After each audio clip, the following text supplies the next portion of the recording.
All right. We're doing it. Free flow of consciousness here right now because I could talk about what's going on at the Tennessee Capitol right now. I could talk about what went on at the Kentucky Capitol yesterday. I could talk about the QAnon shaman being released. I could talk about the LGBTQ shaman being not arrested, or maybe he was. I can talk about all of the bickering, the back and the forth, and why I support guns and why guns are important and why gun laws and gun restrictions are only going to hurt law abiding citizens, or talking about how criminals and people target gun free zones in order to perpetrate crimes because they know it's going to be easier to do in those areas. I could talk about all that, but it's going to go in one ear and out of the other. Are you seeing this? Are you seeing the stuff that I'm seeing online? It is so bad right now that I don't know what to think about it all. There is so we got a few factions here, right? We have the genuinely ignorant and in fear for their lives that are desperately grasping at whatever information their brain will process that makes them feel like they will be the safest, whether that is pro or anti-gun. And then you have the people who are a little bit more strong-willed, who know what they believe is right, still can be on both sides. There are the gun control people, and then there are the gun liberty people. I'm a gun liberty person myself, and I fit into this category of a person who, yes, I absorb all kind of information from both sides, and I've come to my own conclusion, which, if presented with new information that were significant, substantial, I would have no problem changing my thoughts and opinions on guns and gun laws.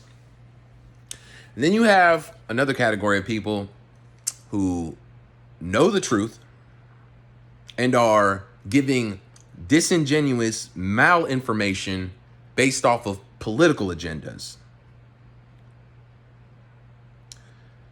And then you have people who live on the complete outskirts of all of this, who don't care about any of it. They're anarchists and they just want to see everything crumble.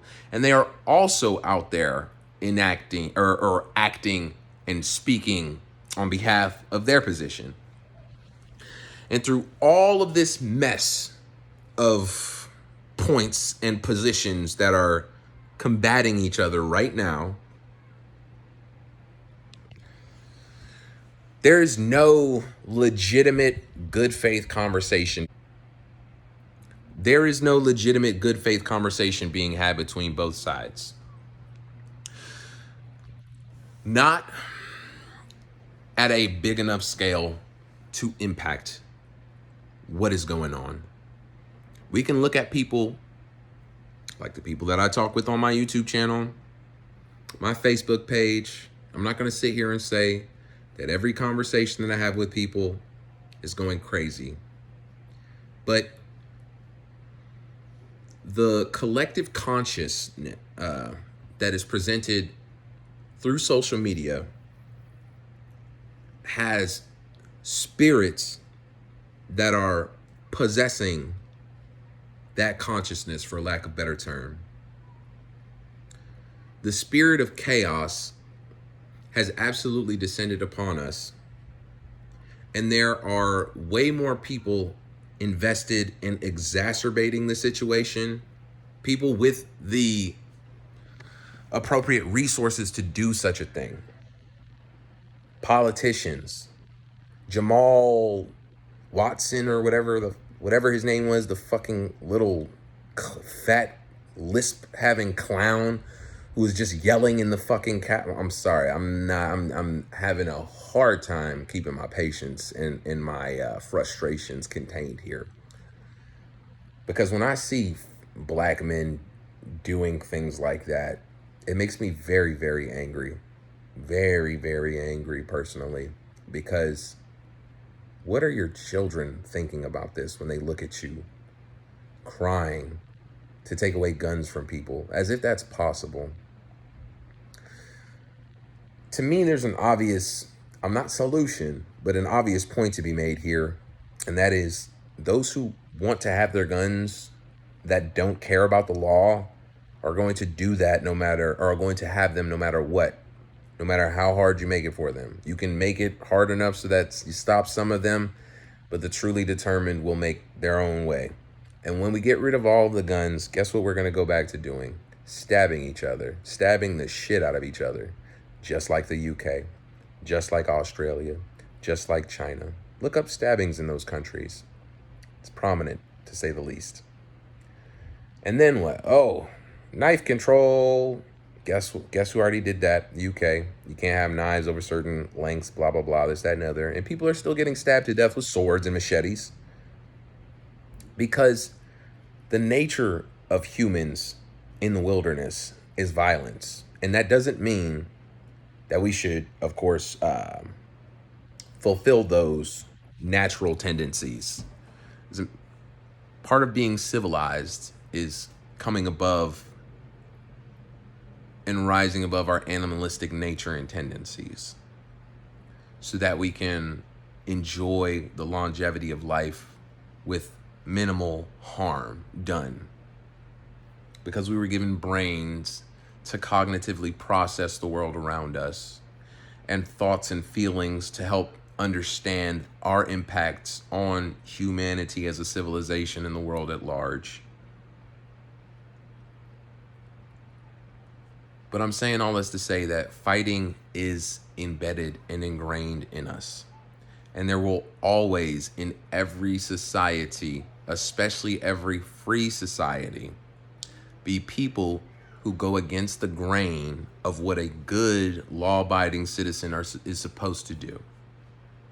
Whether it's because of economic incentive, emotional frustration, mental illness, there will always be criminals and there will always be violence. No matter if you remove every single gun from the planet, we still have blades. If you remove every single blade from the planet, we still have rocks. If you remove every single rock from the planet, there would be no planet left. But even if you were able to do that and we were all just floating out there in space, 8 billion people somehow, we would still have our fists. And if you took away our fists, there would be nothing left to us, because our hands are what we use to manipulate the world. I'm sure somebody at this point in time is just like, what the hell is this dude talking about? I'm saying all this to say that violence is never ending, and all we can ever do is try to be better people to mitigate bad people causing harm. Protect the innocent, protect those who are not able to protect themselves, the disabled, the handicapped, the elderly, the child, the children. That's all that we can do. How can we do that if we remove the tools that we use for defense? And the people who don't care about society still possess those tools and they use them for destructive purposes.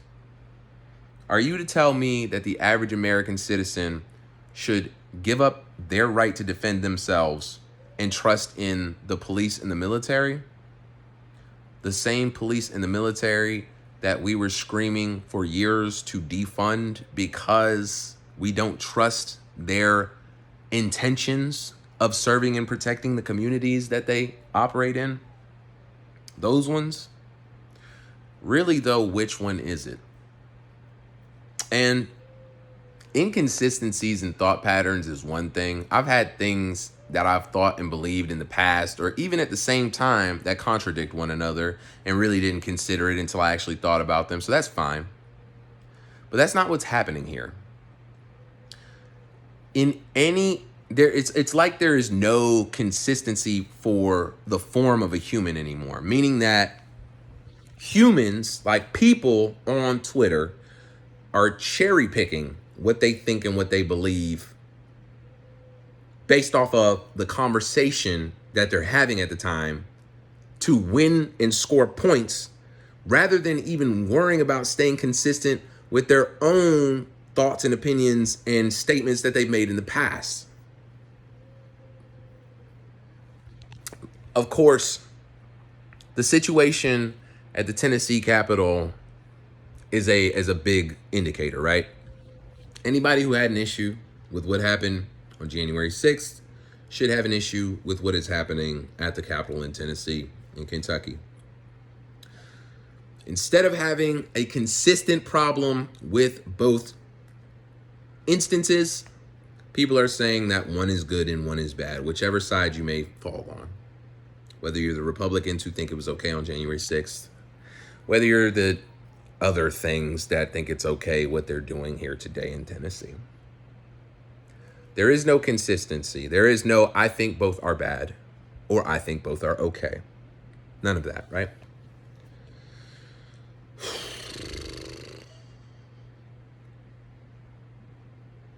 I can think of more examples of these inconsistencies, but I'm sure that just from what I'm describing, if you're paying attention to these kind of things, and if you have access to people on both sides, even if you don't, it's shoved down your throat on Twitter, which I think is honestly on purpose right now. I'm not going to say that I think that Elon Musk is to blame for it, but do I definitely think that there are people who are incentivizing political dissent in America through platforms like Twitter? 100%. Do I think that Elon Musk is in bed with those kind of people? Yes, absolutely. Same thing with YouTube. Same thing with all of these big social tech giants.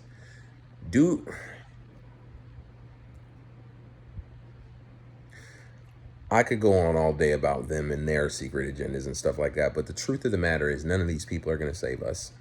None of them. And that includes people like Donald Trump, and even includes people like Ron DeSantis.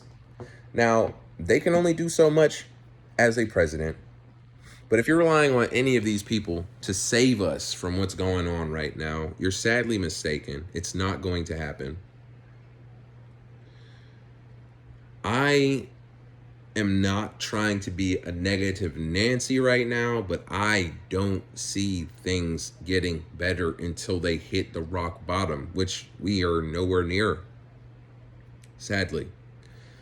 Because when I see people who are engaging in this way online, meaning the bickering, the selectively choosing when you support what points and don't, changing yourself, being formless in that way, not having anything that you actually stand for, saying what you think sounds good and will win a conversation or a debate to you, it tells me that these people, they're not actually hungry yet.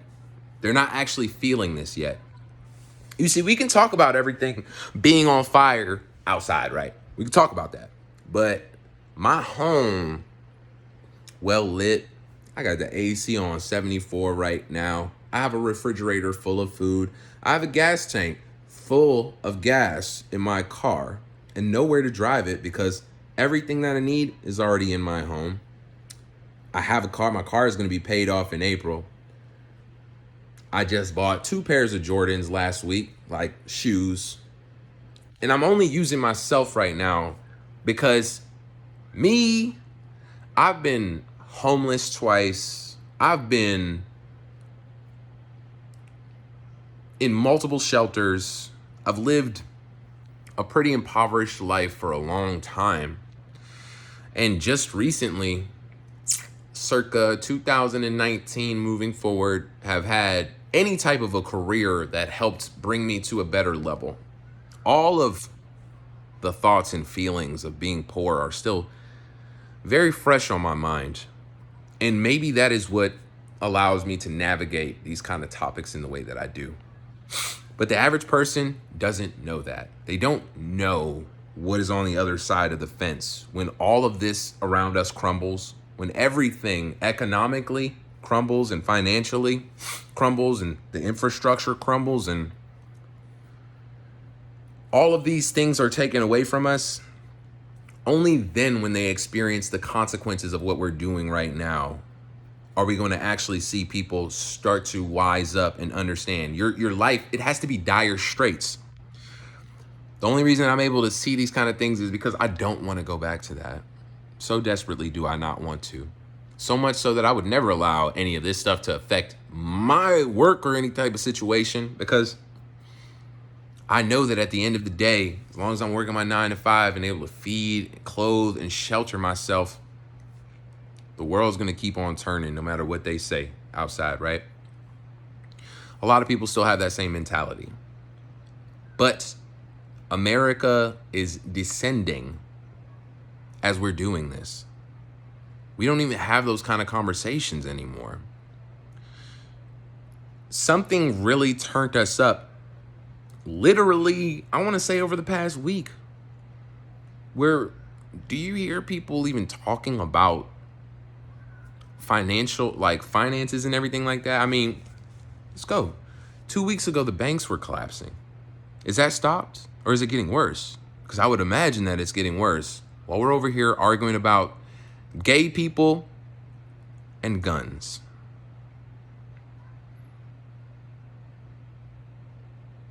Obviously, I've made a video talking about how the petrodollar is essentially non-existent now. We're not going to feel the impacts of the petrodollar dying for years, maybe a decade, hopefully. It actually could be much sooner than that, because we don't know what other moves are going to be made. Once everybody in the world has secured their relationships and set up their next move on the chessboard, what do you think is going to happen? Who has the United States of America's back? The UK? Okay.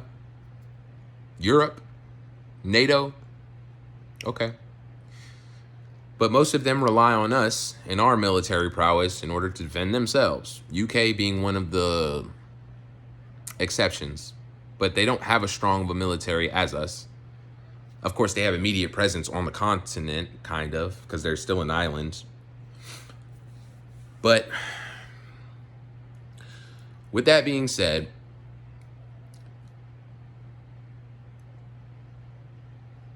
it's not going to get to a point where we start building ourselves up until there's a little bit more destroyed, because the average person has enough to lose right now. I'm just asking for anybody who's noticing this, of course, get your P's and Q's in order. Make sure that your family's not dealing with anything like that. But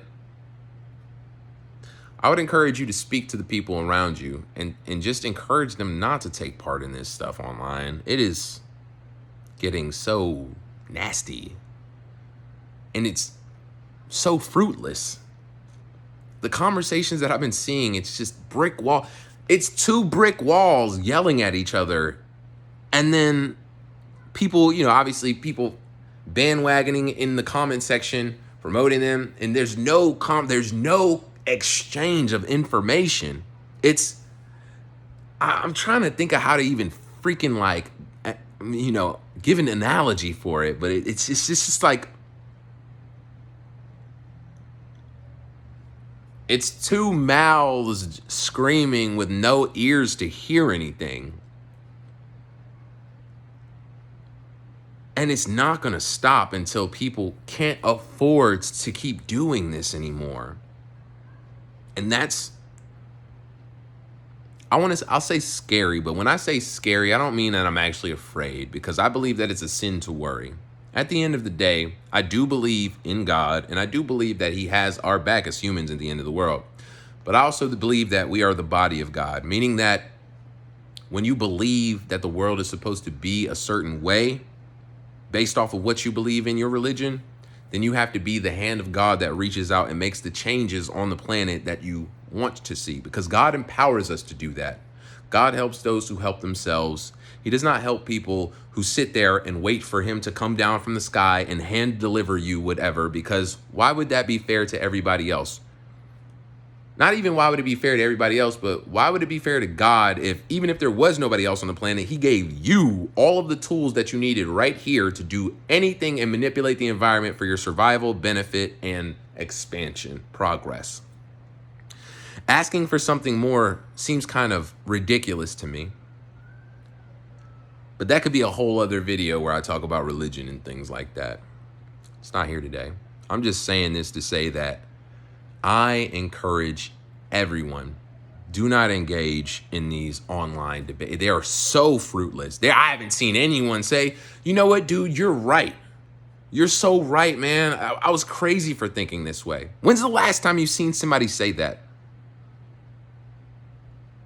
I can make this video honestly an hour long just talking about all this stuff, but it's just like, it's madness. It's never ending until people really start to feel it at home in their pockets.